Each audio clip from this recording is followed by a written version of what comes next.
எப்படியோ ஒரு வழியா அமுல் இருக்கிற இடத்த டாமி கண்டுபிடிச்சிருது. அந்த ரூமுக்குள்ள எட்டி பார்த்தா அமுலுக்கு வெறி பிடிக்கிற இன்ஜெக்ஷனை போட போறாங்க. அந்த ரூமுக்குள்ள போயிட்டு அங்க இருந்த 2 பேரை டாமி கடிச்சு கொதறிட்டு எப்படியோ ஒரு வழியா அமுலுவை காப்பாத்தி கூட்டு வந்துருது. அந்த இடத்துக்கு அந்த சைக்கோவும் வந்துடுறான்.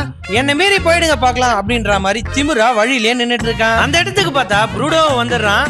ஆல்ரெடி இந்த சைக்கோ தான் ப்ரூடோவை கடத்தி கொண்டு போய் வெறி பிடிக்க வச்சிருப்பான்.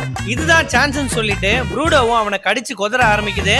இந்த கேப்ல இவங்க 2 பேரும் வெளியே வந்துடுறாங்க. டாமி வெளியே போறதுக்கு முன்னாடி அங்க இருந்த எல்லா நாய்களையுமே திறந்து விட்டுட்டு போயிடுறான். இவனும் கடியை வாங்கிட்டு வெளியே வந்து உட்கார்ந்துட்டு இருக்கான்.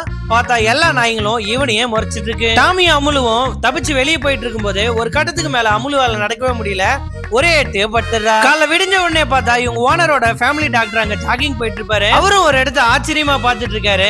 என்னடான்னு பார்த்தா அங்க அமுலு 3 குட்டிகளை போட்டுட்டு உட்கார்ந்துட்டு இருக்காரு. அந்த 3 குட்டிகளையும் ஒரு அட்டை பெட்டியில போட்டு அந்த ஓனர் வீட்டுக்கே கூட்டு போய் விட்டுறாரு. இப்ப டாமியும் அவங்க ஓனர் வீட்டுக்கே போய் சேர்ந்துருது. அமுலோட ஓனர் வீட்லயும் இந்த 3 குட்டிகளையும் பார்த்து ரொம்ப சந்தோஷப்படுறாங்க. நாய்ங்களால சண்டை போட்ட குடும்பம் இப்ப குட்டிங்களால ஒண்ணு சேர்ந்துடுறாங்க. கடைசியில ட்விஸ்ட் என்னன்னா கறி இறந்துட்டு இருப்பான் அப்படின்னு தான் நாம நினைச்சிருப்போம். ஆர்மி சோல்ஜர் ஒருத்தர் கறியை காப்பாத்தி அதுக்கு ட்ரைனிங் எல்லாம் கொடுத்து ஆர்மிலேயே ஜாயின் பண்ண வச்சிருப்பாரு. சுமதி தனியா இருக்கிறாங்க அப்படின்றத பாக்குற ப்ரூடோவும் அவங்களுக்கு துணையா அவங்க கூடவே இருந்துடுறான். நீங்க இந்த மாதிரி உங்க ஃபேமிலியில ஏதாச்சும் டாக் வளர்த்திருந்தீங்கன்னா அதோட பேரை கமெண்ட் பாக்ஸ்ல சொல்லுங்க. மறக்காம லைக் பண்ணிடுங்க.